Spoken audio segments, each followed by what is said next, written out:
leading up to our entry into the war. Well, what are the causes? Why are we Americans on the march? Is it because of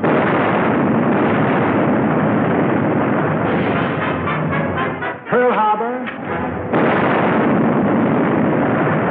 Is that why we are fighting? Or is it because of Britain?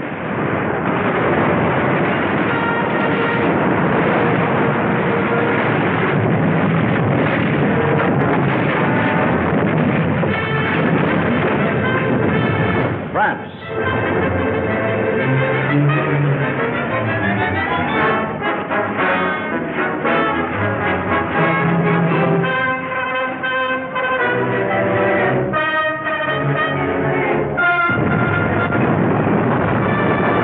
China?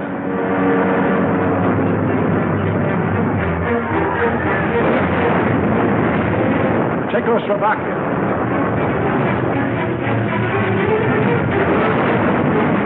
Norway?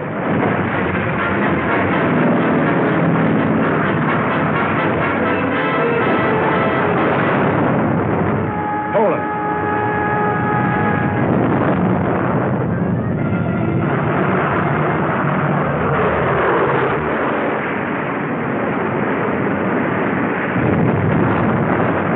Holland?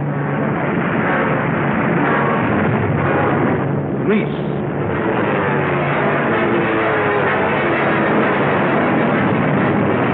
Belgium? Albania? Yugoslavia? Or Russia?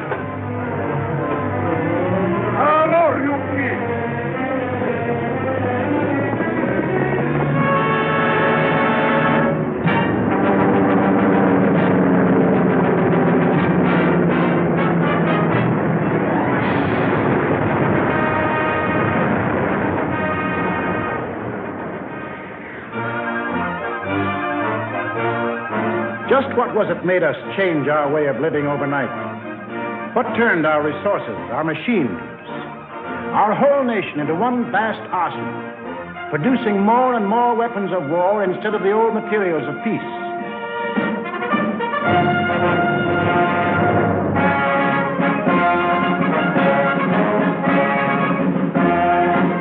What put us into uniform, ready to engage the enemy on every continent and every ocean?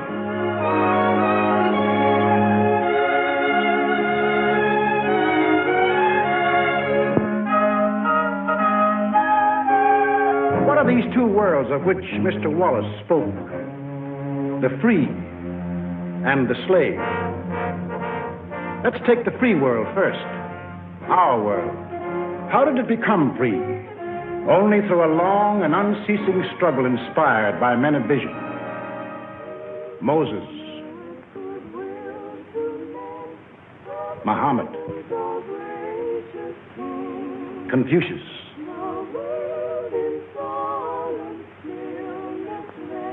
Christ. All believed that in the sight of God, all men were created equal. And from that there developed a spirit among men and nations, which is best expressed in our own Declaration of Freedom. We hold these truths to be self-evident, that all men are created equal. It is the cornerstone upon which our nation was built, and the ideal of all the great liberators. Washington, Jefferson, Garibaldi, Lafayette, Kosciuszko, Bolivar, Lincoln. Lighthouses, lighting up a dark and foggy world. The government of the people, by the people, for the people, shall not perish from the earth. Fighting, living, dying. For what? For freedom. That for which men have fought since time began. To be free.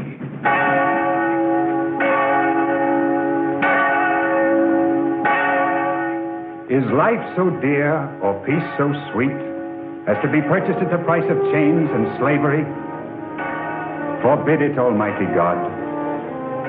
I know not what course others may take, but as for me, Give me liberty, or give me death. But what of this other world? Here, men insisted that progress lay in killing freedom. Here, they were putting out the lighthouses, one by one. Here, the march of history was reversing itself. In Italy, it began when an ambitious rabble-rouser set his followers marching on Rome.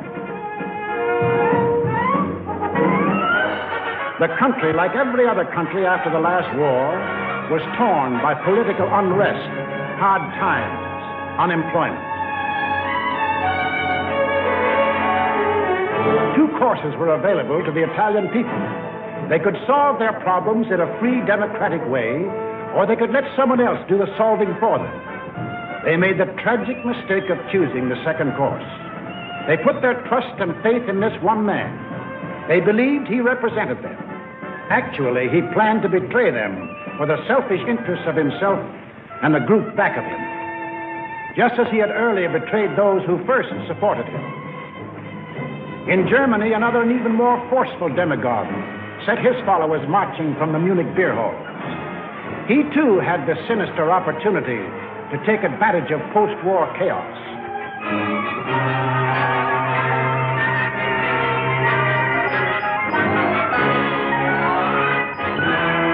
But he also had certain distinctive German characteristics to play on. To start with, the Germans have an inborn national love of regimentation and harsh discipline. He could give them that.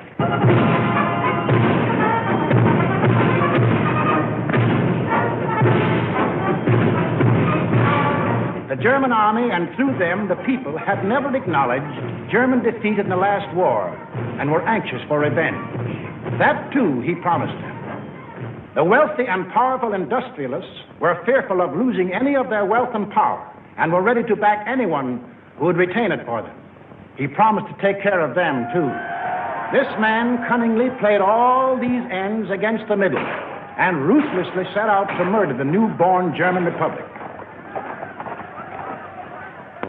In Japan, you'd expect things to be done a little differently. They were. Here, not one man, but a gang disguised their little schemes as the will of the emperor. And to the Japanese people, the emperor is God. Taking advantage of their fanatical worship of the god emperor, it was no great trick to take away what little freedom they had ever known. Yes, in these lands, the people surrendered their liberties and threw away their human dignity.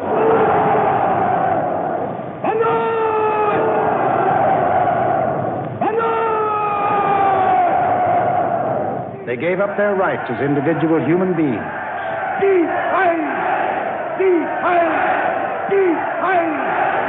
became a part of a mass, a human herd.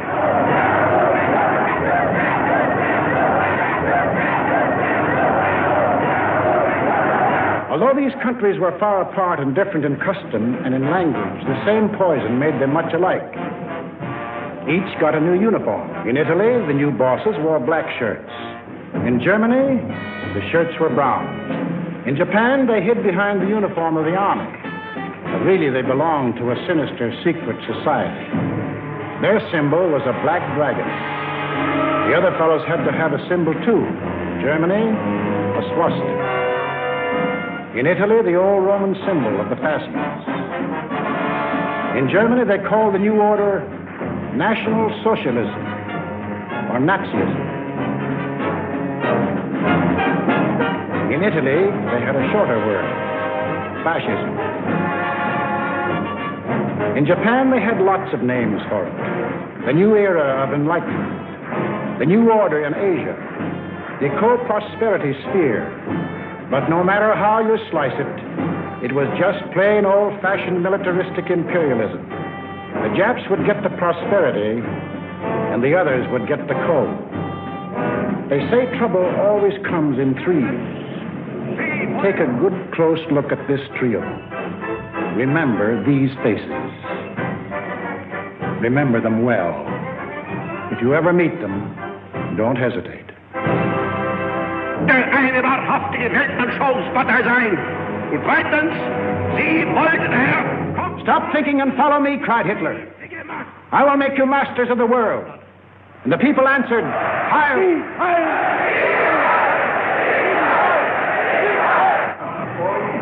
Stop thinking and believe in me, bellowed Mussolini, and I will restore the glory that was Rome. And the people answered, Duce, Duce. Stop thinking and follow your God Emperor, cried the Japanese warlords, and Japan will rule the world. And the people answered, Banzai, Banzai. Each system was alike in that the constitutional law-making bodies gave up their power. The Reichstag in Berlin, the House of Deputies in Rome, the Diet in Tokyo. And these elected representatives became collections of stooges, rubber stamp organizations. Applauding on cue the words of the leaders. Each system did away with free speech and free assembly. Each system did away with a free press and substituted a press controlled by the party. Through their ministries of propaganda, each took complete control of the theater, the movies, the radio. Every cultural activity and every channel of information was controlled by the most important members of the party. Each did away with free courts and trial by jury, and substituted courts and judges run by the party. Each abolished labor unions and the rights of bargaining for wages. Ferndienst machen zur Meldung! Achtung! Abteilung 6, 310 mit 13114 beim Grabenbau. Danke. Heiler!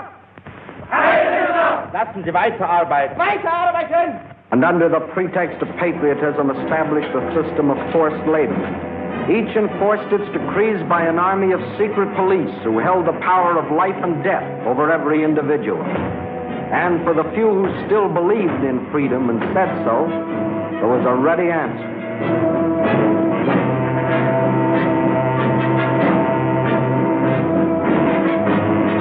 Con una mazza si può imporre silenzio ai più grandi intelletti del mondo. The greatest intellect in the world can be silenced with this. That is an exact translation of the words these black shirts cheer so lustily. Sage nur so viel. Wenn ich das Wort Kultur höre, dann greife ich schon nach meinem Revolver. Whenever I hear anyone mention the word culture, the first thing I do is reach for my gun. Yes, they had the answer. The blackjack and the gun.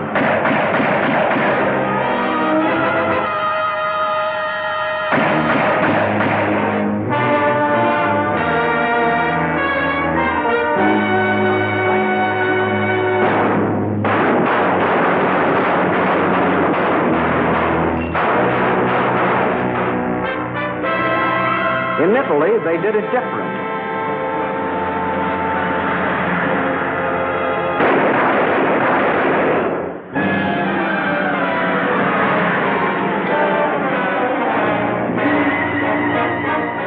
While in Japan,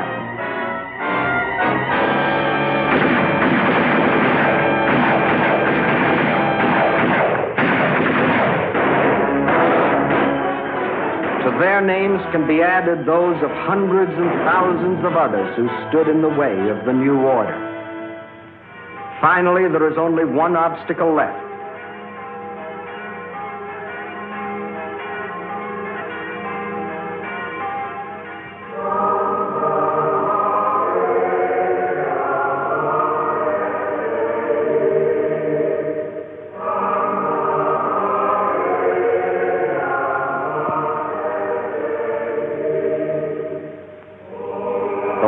God and the word of Führers cannot be reconciled. Then God must go.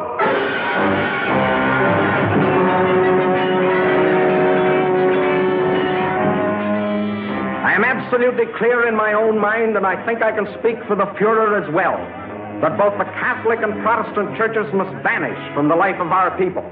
Thus spoke Dr. Alfred Rosenberg. And if you have any doubt that he spoke for his Führer, here's what happened.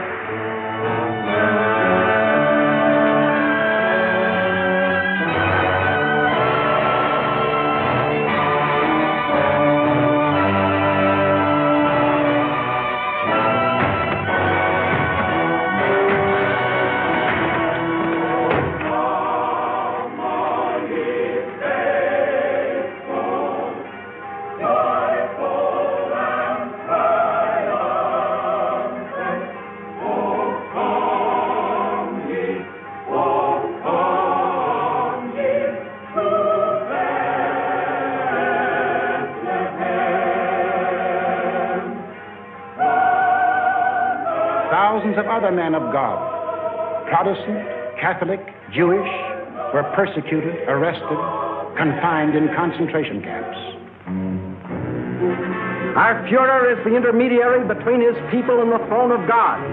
Everything the Fuhrer utters is religion in the highest sense. It is only on one or two exceptional points that Christ and Hitler stand comparison, for Hitler is far too big a man to be compared with one so petty.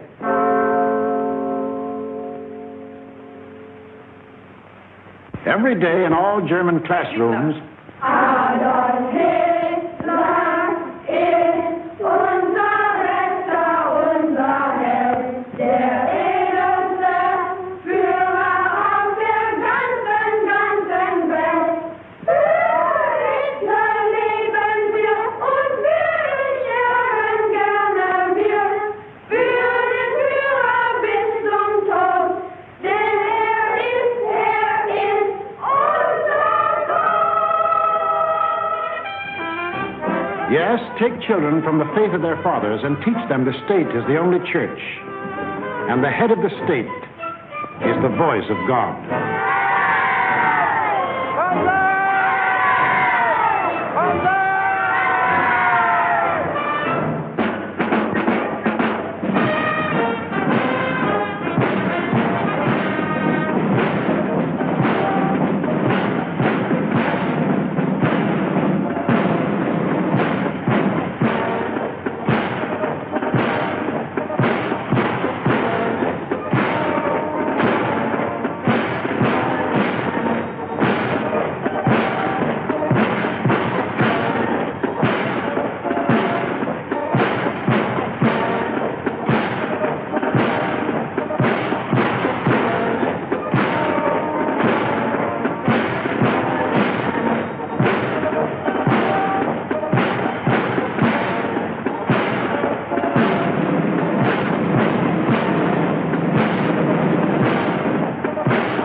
That was the way of life, or better, the way of death, in that other world. Now, what of our world, the democratic world?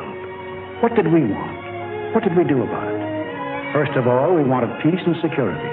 And to prove our sincerity, in 1921, we initiated the Washington Disarmament Conference. This resulted in two vitally important treaties. One, to reduce the size of the British, Japanese, French, Italian, and American fleets. And the other, the Nine-Power Treaty, which guaranteed the integrity of China. And incidentally, one of the powers signing this was Japan. Later on, in 1929, we signed the Kellogg-Briand Pact, which was supposed to abolish war as a means of settling international disputes. This pact was signed by 47 nations, including Germany and Japan. President, I have the honor of handing you the London Naval Treaty. Faithful to our treaty obligations,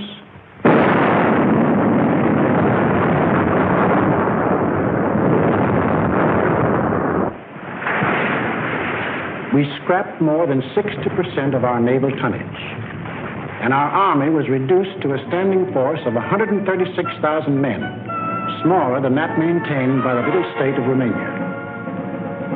We let our hopes for peace become so strong that they grew into a determination not to fight unless directly attacked. We let ourselves be influenced by those who said that we could find security through isolation. The confusion in our way of thinking is apparent in the slice of public opinion as it appeared in Pathé News in 1939.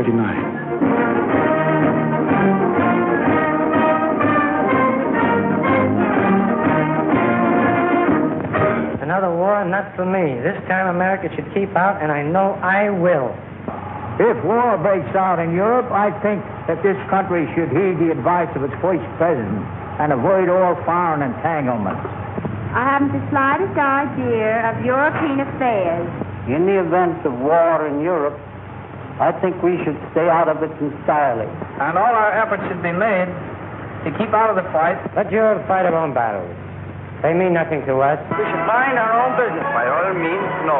Yes, fight. No. No. Yes. If my country calls, yes.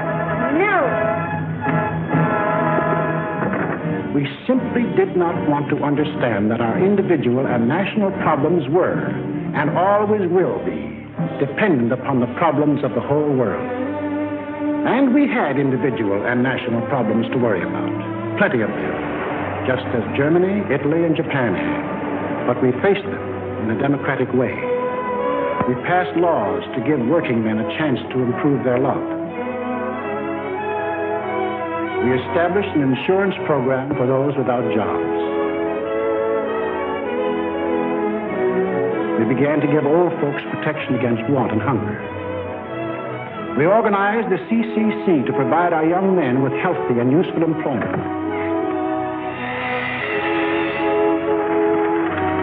A federal works program came into being and changed the face of our nation with new roads, bridges, schools.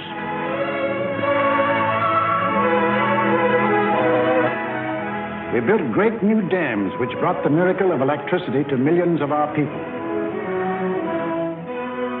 These were some of our accomplishments, but there were others not so creditable. We turned our backs on the League of Nations. We passed the Tariff Act to set a higher wall of isolation around us. We encouraged lawlessness with the farce of prohibition. But in spite of these mistakes, we never had a thought of losing our free institutions. John Q. Public still ran the country. He had his choice of voting for Dewey, Wilkie, Roosevelt, or anybody else. In Germany, they had the choice of voting for Hitler, Hitler, or Hitler.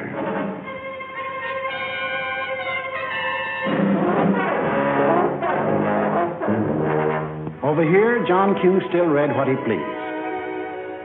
And although he heard of books being burned in other countries, he would have laughed if anyone had told him his books would ever be burned.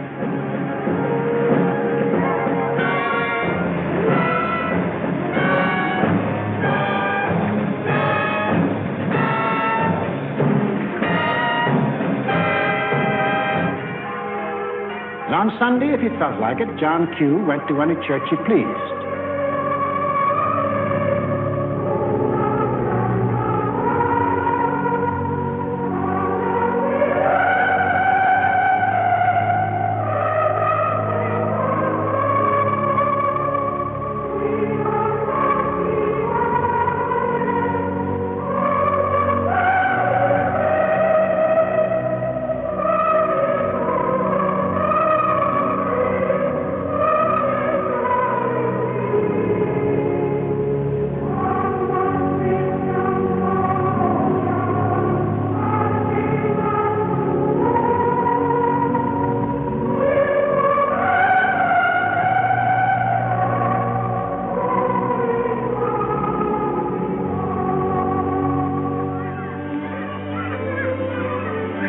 Most of all, he got a kick out of seeing his kids grow up.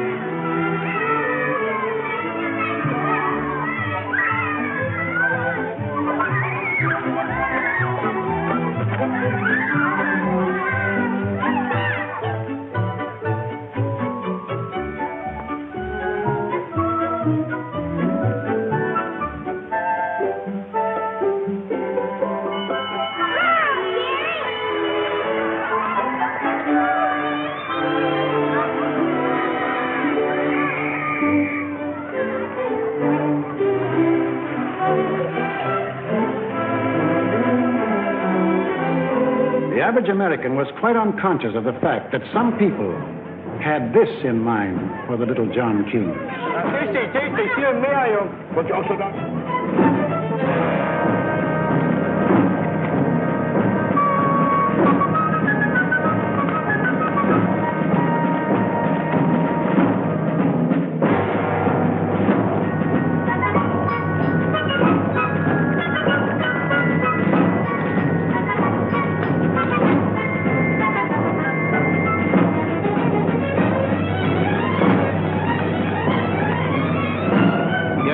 While their children were being trained to kill, John Q's kids were giving their pennies to help them have life.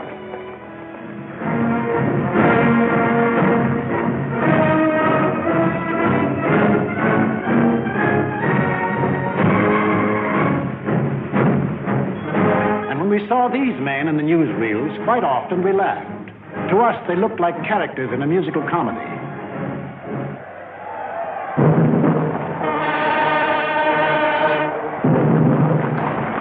But they weren't comic. They weren't funny. They were deadly serious. They were out for world conquest. And what made it doubly serious was that there were 70 million Japanese, 45 million Italians, and 80 million Germans, all hopped up with the same idea. Deutsches Volk hilft die Welt. Jeder soll helfen. Their leaders told them that they were supermen. Herrenvolk, the Nazis called it. The master race, destined to rule all other peoples on earth. Take a good look at these humorless men. These were to be the rulers of the ruling race. Leben! Auch ihr bürgerliches Dasein ist jetzt sicher in diesem nationalsozialistischen Staat. Obey us blindly, and you will attain your rightful place in the world. All other people will be your slaves. That's what they promised them. That Americans, Chinese, Russian, South Americans, all free peoples would work for them and make them rich. And how they ate it up.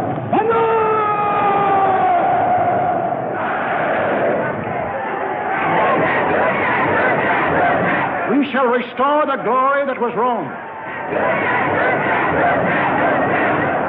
Today we rule Germany.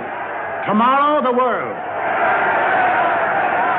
The Pacific is ours.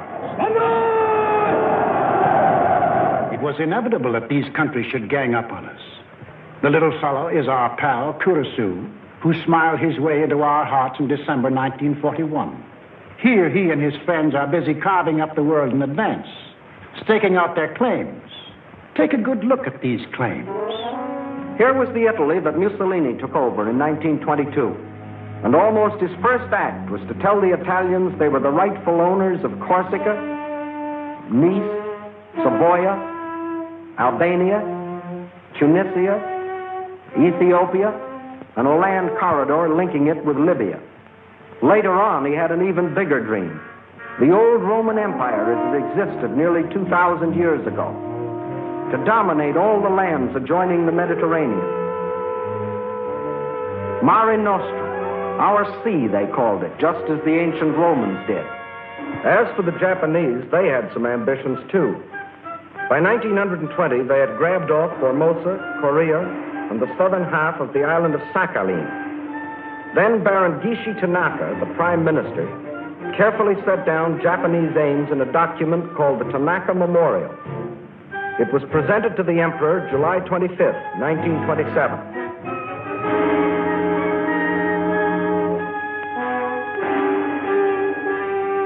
Here was their dream.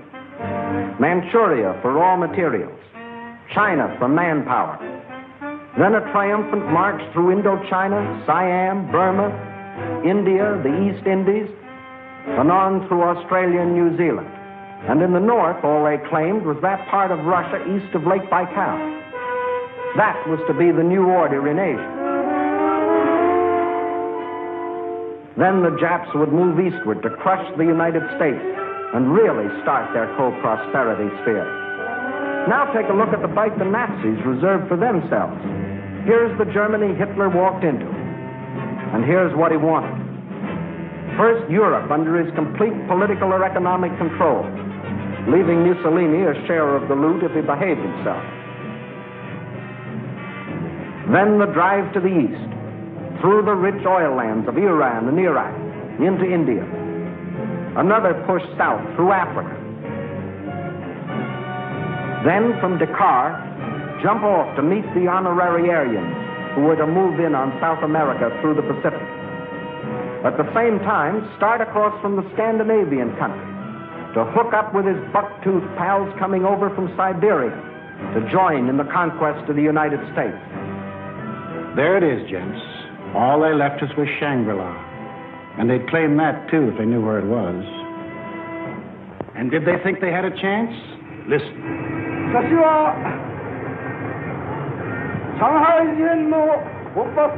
When war comes between Japan and the United States, I shall not be content merely to occupy Guam, the Philippines, Hawaii, and San Francisco. I look forward to dictating the peace to the United States in the White House at Washington. Yamamoto wrote those words on January of 1941. Yes, the conquering Jap army down Pennsylvania Avenue. That was the final goal. You will see what they did to the men and women of Nanking, Hong Kong, and Manila. Imagine the field day they'd enjoy if they'd marched through the streets of Washington. But before striking, a preliminary step was necessary. From Berlin, from Rome, from Tokyo, the campaign started. Propaganda to confuse, divide, soften up their intended victim. Put them on the defensive. Scream you're abused. Shout you're oppressed. The world's wrong. You're right. If you shriek it loud enough and often enough, they'll believe you. Above all, use their free press and their free speech to destroy them. Lebensraum, ja, Lebensraum, meine Volksgenossen. Lebensraum, they demanded. Living room. Our lands are overcrowded. But at the same time, they gave prizes to mothers who bore the most sons.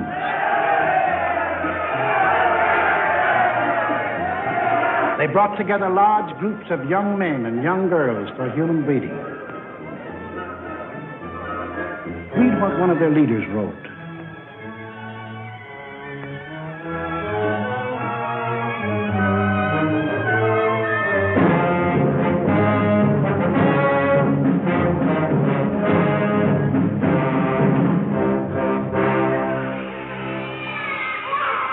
Of course, the children from this assembly line belong to the state to be scientifically trained for conquest.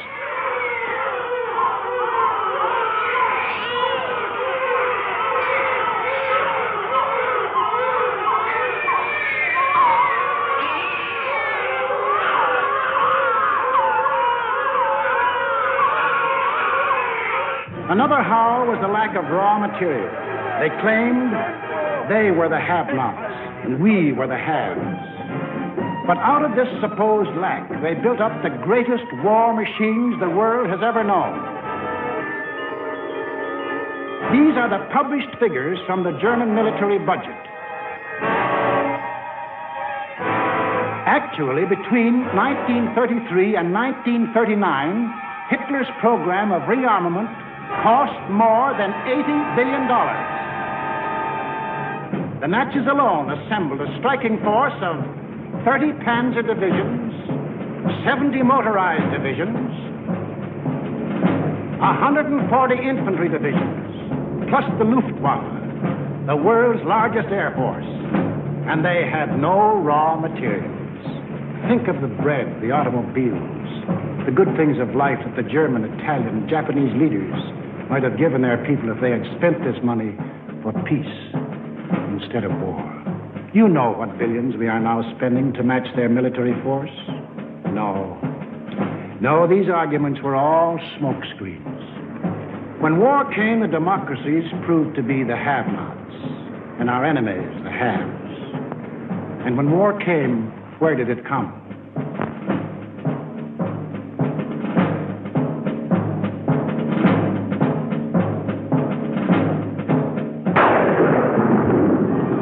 Remember that date, September 18th, 1931, a date we should remember as well as December 7, 1941. For on that date, in 1931, the war we are now fighting began.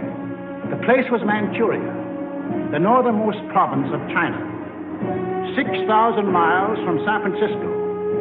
Manchuria, the first objective in the Tanaka Plan. By September 18th, the Japanese, who by treaty patrolled the southern Manchurian Railway, had secretly and illegally increased their garrisons. On the Korean-Manchurian border, an entire Japanese army was assembled, conveniently equipped for a winter campaign. All they needed was an excuse. They made their own. At 10:30 that night, just after the Mukden Express had passed by, a section of track was dynamited, causing damage to one rail and 2 fish plates. Japan's honor had been violated. Within half an hour, the Japanese railroad garrison launched a coordinated attack on the barracks of the sleeping Chinese army at Mukden. The slaughter was appalling.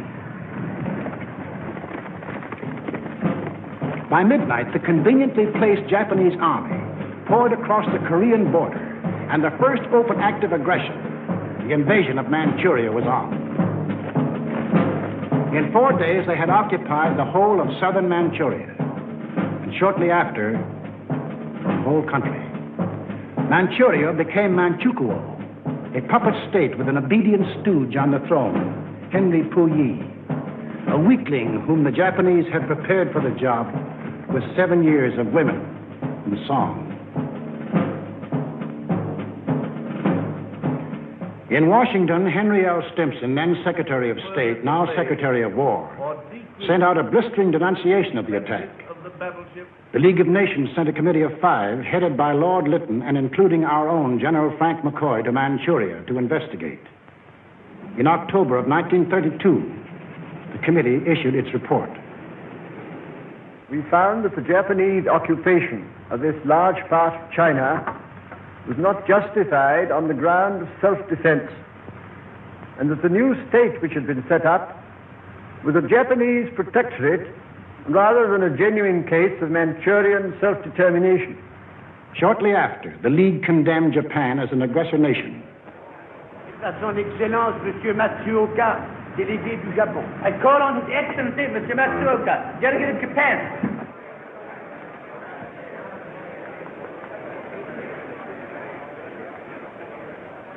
It is a matter of common knowledge that Japan's policy is fundamentally inspired by a genuine desire to guarantee peace in the Far East and to contribute to the maintenance of peace throughout the world. Japan, however, finds it impossible to accept the report adopted by the Assembly. In answer, the Japanese delegates, knowing there were no guns behind this condemnation, smiled, took up their briefcases, marched out of the League. Northern Manchuria was dead. Collective security was dead. A green light had been given the aggressors. We and the rest of the world knew that these aggressors should be stopped and punished. But we were unwilling to make the necessary sacrifices to back up that opinion. It was impossible to convince a farm boy in Iowa, or a driver of a London bus, or a waiter in a Paris cafe that he should go to war because of a mud hut in Manchuria.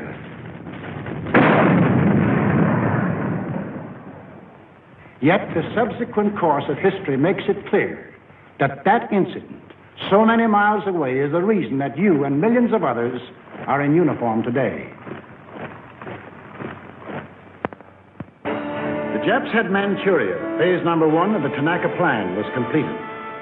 Phase number 2, the conquest of China.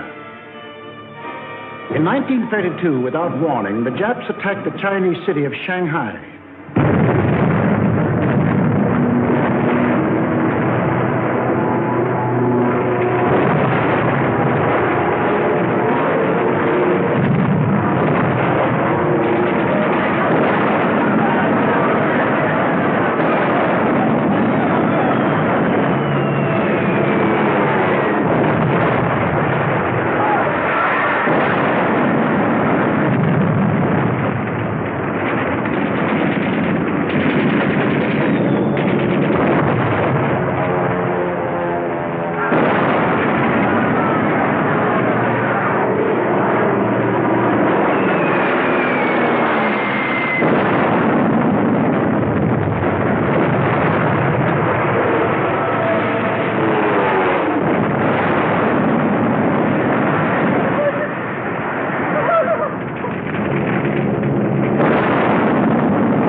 Here they met such stubborn resistance that they had to pour more than 75,000 troops into the local battle before capturing the city. This resistance made them decide to shift their campaign to the north, and in 1933 they added the province of Yeho to Manchuria. Yes, the Japs launched the second phase of the Tanaka Plan, but they had yet to finish it. A united nation stands against them. Under the inspired leadership of General Chiang Kai-shek, the Chinese people fought and still fight on. Meantime, what of Japan's partners? What helpless people were they planning to bomb, slaughter, drive into slavery? Hitler was not yet ready, but Mussolini was. Mussolini had to be. His people were growing restless. Fascism hadn't produced the heaven on earth that he had promised them. So he pulled the old trick of launching a foreign war to divert attention from troubles at home. So Mussolini beat his chest like Tarzan and looked around for a worthy foe. He found one, Ethiopia. A good country for the beginning of a glorious empire. Its army had no machine guns. Its army had no tanks. Its army did have an air force. Exactly one old airplane. One airplane against a nation which had developed a new theory of total air war. Of the blitz which would wipe out cities, destroy civilians, men, woman, and child. In October of 1935, following the Japanese example, an incident was provoked at the little settlement of Wal near the border of Ethiopia and Italian Somaliland. Italy's honor had been violated. Refusing any arbitration, Mussolini moved the whole might of his army through the Suez Canal to overrun the undefended country. Ethiopia's emperor, Haile Selassie, appeared before the League of Nations.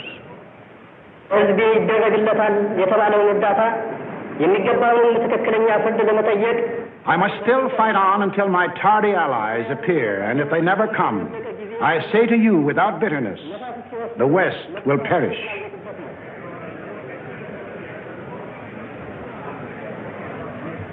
Members of the League half-heartedly stopped trading with Italy, but refused the only thing that will stop any aggressor: force.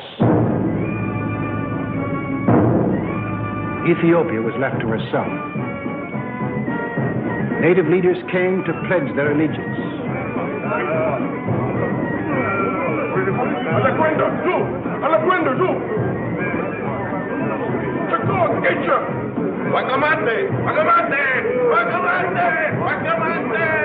The people of Ethiopia, with their spears and bare hands, faced the guns and the tanks of the invaders, fighting desperately and gallantly to save their country from conquest.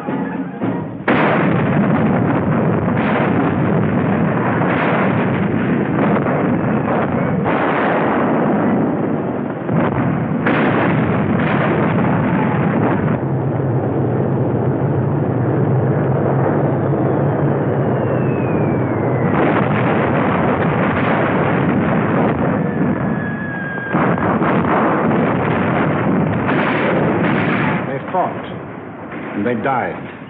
But in the end, there could be but one result. Might triumphed. Italy conquered Ethiopia. Many of our elected leaders warned us of danger.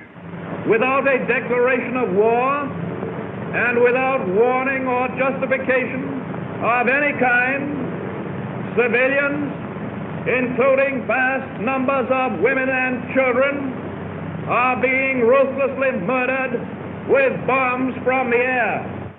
But we were still hypnotized by the fact that two broad oceans stood between us and the rest of the world. We didn't realize that the time when months were needed to span these oceans was ended, that the steamship had cut these months to days, and that now the whole Earth's surface could be covered in the space of hours. Yes, we were a nation that wanted peace. But we hadn't yet learned that peace for us depends on peace for all. Nobody would run the risk of war because of some mud huts and barren plains in Ethiopia, any more than we would run the risk for some similar huts and plains in Manchuria. Correctly interpreting our attitude, the aggressors were all the surer that they could get what they wanted. Japan had started on her march of conquest. Italy had begun her new empire. And now the third gangster. What about him?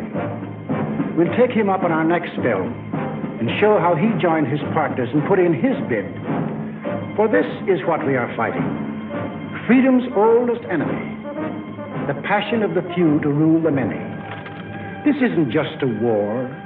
This is a common man's life and death struggle against those who would put him back into slavery. We lose it, and we lose everything. Our homes. The jobs we want to go back to, the books we read, the very food we eat, the hopes we have for our kids, the kids themselves. They won't be ours anymore. That's what's at stake. It's us or them. The chips are down. Two worlds stand against each other. One must die, one must live. 170 years of freedom decrees our answer.